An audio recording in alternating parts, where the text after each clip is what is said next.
இந்த வஹி என்பது ஒரு மனிதர்களில் அல்லாஹ் யாரை ரசூலாக தேர்வு செய்கிறானோ அவருக்கும் அல்லாஹ்வுக்குமான ஒரு தொடர்பு தான் வஹி. இந்த வஹியில் எவன் பொய்யுரைக்கிறானோ அவன் எவ்வளோ பெரிய மோசடிக்காரனாக இருப்பான். அதனால தான் தன்னை நபி என்று பொய்யாக எவனெல்லாம் சொல்கிறானோ அவனுக்கெல்லாம் பேர் தஜ்ஜால். தஜ்ஜாலுன்னு சொன்னால் இருட்டடிப்பு செய்கிறவன், தஜ்ஜாலுன்னு சொன்னால் அசத்தியத்தை உண்மை போல காட்டுறவன், அவனுக்கு பேர் தான் தஜ்ஜால். நபி ஸல்லல்லாஹு அலைஹி வஸல்லம் அவங்க கியாமத்துக்கு முன்னால் ஒரு பெரிய தஜ்ஜால் வருவான். அந்த தஜ்ஜாலும் கூட தன நபின்னு தான் சொல்லுவான், அவனும் தன நபிம்மா. இந்த மாதிரி தஜ்ஜால்கள் கியாமத்துக்கு முன்னால் 30 பேர் வருவாங்கன்னு சொன்னாங்க. 30 பொய்யர்கள் வருவார்கள் என்று பெருமானார் ஸல்லல்லாஹு அலைஹி வஸல்லம் அவங்க சொன்னாங்க.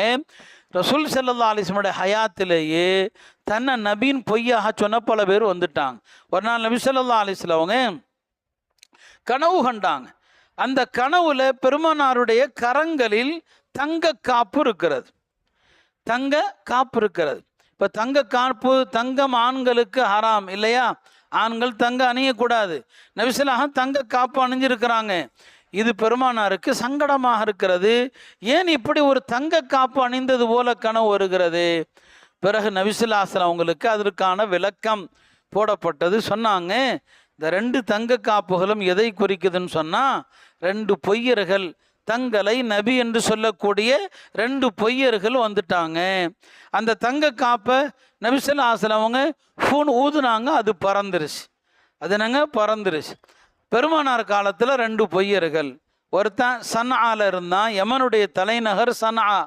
அங்கே அனசின்னு ஒருத்தன் தன நபின்னு சொன்னான். இன்னொருத்தன் யமாமாவில் முசைலிமத்துல் கத்தாபுங்கிறவன் தன்னை நபின்னு சொன்னான். இந்த 2 பேரும் தங்களை நபின்னு சொல்வது தான் எனக்கு இந்த தங்க காப்புகளாக காட்டப்பட்டது.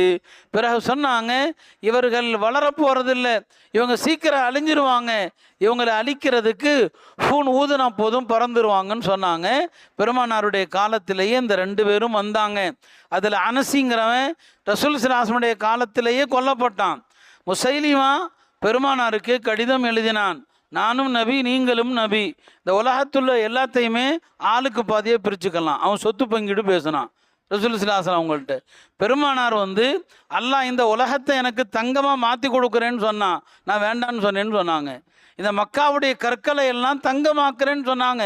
ஏன்னா அவங்க சத்திய நபி.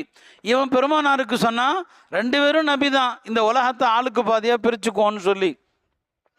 ரசூல் ஸல்லல்லாஹு அலைஹி வஸல்லம் காலத்தில் அவன் கொல்லப்படலை. ஹஜ்ரத் அபூபக்கர் ரலியல்லாஹு அன்ஹுடைய காலத்தில் தான் இந்த முசைலிமா என்பவன் கொல்லப்பட்டான். ரசூல் ஸல்லல்லாஹு அலைஹி வஸல்லம் அவர்கள் காலத்திலேயே 2 பேர் தன நபின்னு சொன்னாங்க. அனசின் ஒருத்தன், அவன் அப்போதே கொல்லப்பட்டான். முசைலிமா ஹஜ்ரத் அபூபக்கர் ரலியல்லாஹு அன்ஹுடைய காலத்தில் அவனும் கொல்லப்பட்டான். 3வது ஒரு பெண்மணி, அவளும் தன்னை நபின்னு சொன்னான். அவள் தமீம்ங்கிற அந்த கூட்டத்தை சார்ந்தவள், சஜாஹி என்கிற ஒரு பெண்மணி. இந்த சஜாஹிங்கிற பெண்மணியை முசைலிமா இருக்கிறான் இல்லையா, அவன் நிக்காஹ் பண்ணிக்கிட்டான். இவன் தன்னை நபிங்கிறான். அந்த பெண் அவ தன்னை நபி என்பதாக வாதிடுறா. இந்த சஜாஹியை முசைலிமா கல்யாணம் பண்ணிக்கிட்டான். இப்போ சஜாஹி கேட்டா, எனக்கு மஹர் எதுவும் நீங்கள் கொடுக்கலையேன்னு சொல்லி. அவன் சொன்னா, உனக்கு மஹர் என்ன? உன்னுடைய கூட்டத்தாருக்கு இஷாவையும் ஃபஜ்ரையும் தள்ளுபடி செஞ்சுட்டேன். இஷா தொழுகையும் ஃபஜ்ர் தொழுகையும் உன் கூட்டத்துக்கு தேவையில்லை, நீ என் பொண்டாட்டி ஆகிட்டதுனால நான் அல்லாட்ட கேட்டு இந்த 2 தொழுகையும் தள்ளுபடி செஞ்சேன்னு சொன்னான். இல்லையா? கண்டவனும் வஹி வருதுன்னு சொன்னால் அந்த மார்க்கம் எப்படி இருக்கும் என்பதற்கு இது ஒரு உதாரணம் இல்லையா?